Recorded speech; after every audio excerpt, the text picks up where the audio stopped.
Assalamualaikum warahmatullahi wabarakatuh. Selamat pagi Bapak Ibu yang terhormat. Mohon izin, hari ini saya akan membuat tutorial untuk memperagakan sebuah alat peraga atau alat bantu untuk anak didik kita yang duduk di kelas tinggi di tingkat sekolah dasar. Alat bantu yang kami maksud adalah rumus roda matematika. Kenapa kita kasih nama rumus roda matematika? Karena untuk memberikan kemudahan kepada anak didik kita untuk mencari rumus di setiap bangun, memudahkan adik-adik atau anak didik kita untuk menghafalkan setiap rumus di setiap bangun. Dan kenapa kita di sini ada nama roda? Ya, karena konsep kita adalah mengusung sebuah roda, yaitu bundar, bisa diputar-putar persis seperti roda dibuat bermain. Tetapi konsep kita adalah bermain sambil belajar, tidak hanya bermain saja, melainkan bermain yang ada nilainya belajar. Di sini mulai saya jelaskan. Yang melingkar di paling luar ini adalah nama-nama sebuah bangun beserta bentuk bangun keseluruhan ada di sini. Totalnya adalah 18 bangun, terdiri dari bangun datar dan bangun ruang. Semua sudah terkumpul di area ring luar sini, di area yang melingkar di paling luar sini. Kemudian yang warna biru yang bisa diputar-putar seperti roda itu tadi, ini memiliki 3 lubang atau 3 kolom. Kolom pertama ada di sini, ada tulisannya keliling. Berarti nanti untuk mencari rumus keliling. Kolom keduanya di sini ada tulisannya luas, berarti nanti untuk mencari rumus luas. Dan kolom ketiganya di sini ada tulisannya volume, berarti nanti untuk mencari rumus volume serta untuk membedakan antara bangun datar dan bangun ruang. Jadi siswa nanti lebih mudah untuk membedakan antara bangun datar dan bangun ruang hanya dilihat dari kolom yang ada tulisannya rumus volume. Kuncinya, jika di kolom di sini, kolom yang ada tulisannya volume ini terdapat sebuah rumus, berarti di situ kita sebut sebagai bangun ruang. Dan jika di kolom ini hanya terdapat tanda strip saja warna merah, berarti itu artinya tidak ada rumusnya, tidak mempunyai rumus. Nah, itu kita sebut sebagai bangun datar. Kemudian saya jelaskan untuk cara pemakaian dari alat bantu yang kita sediakan ini, kita gunakan jari telunjuk. Kita pegang anak panahnya di sini ya, kita putar, cukup kita putar-putar saja. Memang fungsinya hanyalah kita putar-putar saja, persis seperti mainan, kita buat bermain. Sekali lagi, konsep kita adalah bermain sambil belajar. Nah, kita pegang anak panahnya, kita putar. Seumpama ada pertanyaan di buku atau dari Bapak Ibu guru, soalnya seperti ini. Ya, ini contoh saja. Persegi panjang itu termasuk bangun datar atau bangun ruang? Atau mungkin masih di seputaran persegi panjang. Sebutkan rumus keliling dan rumus luas dari persegi panjang. Nah, caranya seperti ini. Sekali lagi, kita pegang anak panahnya dengan jari telunjuk, kita putar. Kita cari bangun yang namanya persegi panjang. Jika nanti sudah ketemu persegi panjang, kita putar terus, kita cari sampai ketemu persegi panjang. Nah, terus, jika sudah ketemu persegi panjang, anak panahnya diberhentikan tepat di tengah-tengah persegi panjang. Jika sudah berhenti, kita bisa melihat atau anak didik kita bisa lihat bahwasanya setiap rumus sudah menempati kolomnya masing-masing. Di sini rumus keliling sudah muncul, rumus luasnya juga sudah ada, dan rumus volumenya tidak ada.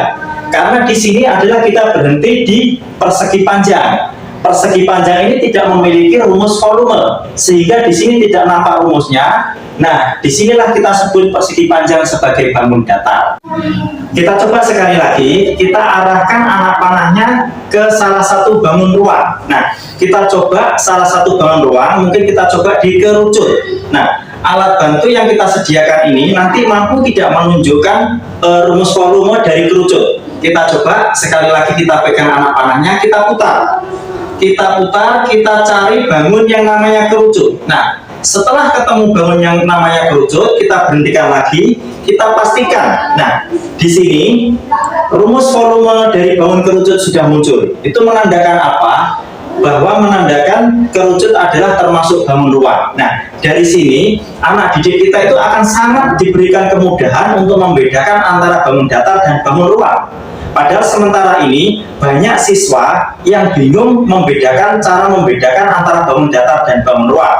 Dengan alat bantu yang kita sediakan ini, anak didik kita akan lebih mudah dalam membedakan mana bangun ruang dan mana bangun datar. Kemudian selanjutnya akan kita ajarkan bagaimana siswa itu lebih mudah dan lebih cepat dalam menghafalkan semua rumus yang ada di sini. Caranya seperti ini. Ini adalah salah satu cara cepat untuk menghafalkan semua rumus yang ada di sini. Ini juga termasuk daripada bagian metode bagaimana siswa itu dapat mendapatkan kemudahan untuk menghafalkan semua rumus yang ada. Caranya seperti ini. Kita pegang alat bantunya, ya. Kita tutup ketiga kolomnya ini dengan jari seperti ini, dengan 5 jari ini. Kita tutup, kita putar, kita buka, kemudian dibaca, ditutup lagi, diputar, dibuka, dibaca, dan ditutup lagi, diputar, dibuka, dibaca. Luangkan setiap hari 15 menit, komitmen selama 2 minggu. Biasanya rata-rata sesuai daripada hasil survei kita, itu banyak siswa yang sudah bisa menghafal semua rumus yang ada di sini. Asal komitmen 15 menit bermain dengan alat bantu yang kita sediakan ini, dibuat mainan, ditutup, diputar, dibuka, dibaca, dan seterusnya selama 2 minggu. Kebanyakan mereka sudah banyak rumus yang dihafal. Cara menghafalkannya cukup mudah karena di sini hanya dibaca saja. Segitiga sama kaki, rumus kelilingnya adalah 2 kali sisi ditambah alas. Rumus luasnya adalah setengah alas dikali tinggi. Rumus volumenya tidak ada karena segitiga sama kaki merupakan bangun datar sehingga tidak memiliki rumus volume. Nah, seperti itu cara membacanya dan sangat mudah. Karena apa? Karena tinggal baca saja. Kemudian selanjutnya, setelah siswa paham dengan yang warna biru, sekarang saya balik yang warna merah. Karena kita tidak hanya satu sisi, baliknya juga pun kita fungsikan biar tidak ada yang mubazir. Yang warna merah ini cara pakainya sama saja, tinggal diputar-putar saja persis dengan yang warna biru. Jika kita bisa menggunakan yang warna biru, pasti yang warna merah juga bisa. Cuma di sini ada perbedaan. Perbedaannya adalah fungsinya. Nah, di sini fungsinya adalah untuk mengetahui satu kolom yang nomor 1 di sini ada tulisannya banyaknya sisi. Berarti untuk mengetahui banyaknya sisi.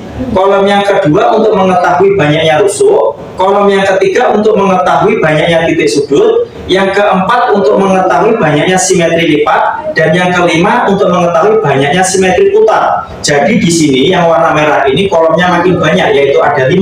Kalau yang warna biru tadi kolomnya ada 3. Caranya sekali lagi sama. Tinggal kita pegang anak panahnya, kita putar, kita berhentikan sesuai pertanyaan, sesuai soal.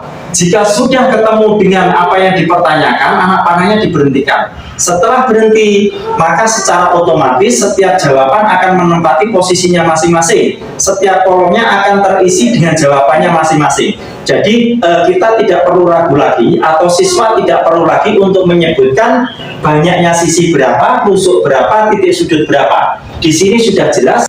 Kemudian alat yang kita sediakan ini tidak hanya untuk mencari rumus, tidak hanya untuk memudahkan siswa atau anak didik untuk menghafalkan rumus, tidak hanya memberikan kemudahan kepada anak didik untuk membedakan antara bangun datar dan bangun ruang, dan tidak hanya untuk mencari banyaknya sisi, simetri lipat, simetri putar, titik sudut, dan lain sebagainya. Tetapi alat bantu yang kami sediakan di sini juga dilengkapi dengan data satuan panjang. Sebelahnya sini ada data satuan ukur berat, dan kemudian di baliknya sini ada juga data satuan waktu. Tidak hanya di situ, jika anak didik kita atau siswa ada yang lupa berangkat ke sekolah tidak membawa penggaris, jika masih membawa alat bantu yang kita sediakan ini, maka artinya adik-adik masih bawa penggaris. Siswa tersebut berarti artinya masih bawa penggaris. Karena apa? Karena di paling bawah di sini, ini alat bantu ini juga dilengkapi dengan penggaris. Nah, dengan selembar alat bantu, dipegang tidak berat, dimasukkan tas juga tidak memenuhi tempat, jadi sangat direkomendasikan. Tetapi fungsinya sudah begitu cukup banyak. Jadi di situ sangat efisien dan efektif untuk dipergunakan anak didik kita di tingkat kelas tinggi di sekolah dasar. Nah, ada satu lagi yang istimewa dari alat bantu yang kita sediakan ini, yaitu alat bantu kita ini cukup 1 kali dimiliki. Hanya sekali dimiliki, tetapi bisa dipakai untuk selamanya. Kelas 4 dari jenjang kelas dasar, sekolah dasar sudah mulai pakai. kelas 5 juga masih bisa dipakai, kelas 6 juga masih bisa dipakai. Nah, kelas 6 lulus dari sekolah dasar, naik ke jenjang yang lebih tinggi ke SLTP pun juga alat bantu ini masih bisa dipakai. Intinya hanya satu kali dimiliki, tetapi sudah bisa dipakai untuk selamanya. Demikian tutorial yang saya buat pada hari ini. Semoga bisa memberikan kemudahan bagi anak didik kita yang duduk di kelas tinggi di tingkat sekolah dasar. Terima kasih. Wabillahi taufiq wal hidayah. Wal ridho wal inayah. Semua salam. Assalamualaikum warahmatullahi wabarakatuh.